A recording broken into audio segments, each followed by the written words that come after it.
वरहमतुल्लाहि वबरकातुहू। जनाब तुसीं सारे यूट्यूब चैनल देख रहे हो मदद हबीब।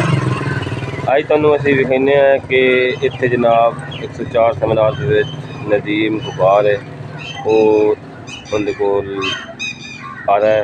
उंदी असां कटाइयां करानी है, शीटां जड़ियां इन्हां दी कटाई करानी है ते इनदी असां रैक बनवाने उंदे कोलों। उस तो बाद वो सारे काम लकड़ी का सारा काम जानदा है, हाल गुआल मंजियां दी अलमारियां भी रेहड़ियां जी बनदियां साड़ियां जेहड़ियां इस्तेमाल होंदियां वो बनिंदा है। हर चीज़ का ना कारीगर होंदा ते अगर किसी ने कोई काम करवाना हो तो जनाब इत्थे आके आ सकदा है कि साढ़े नाल रब्ता करके साढ़े कोल नंबर लै सकदा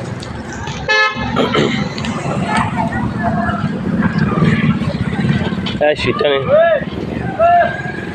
इन्हें शीटां की कटाई करानी है। साढ़े बड़े प्यारे भाई हैं नदीम।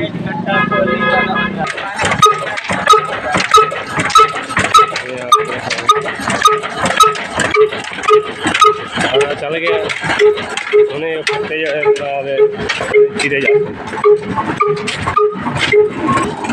फट्टे पैने ने जनाब तुहानूं 3500 जैसे मोले नदियाँ अलमारियां बनवानियां दुकान दियाँ।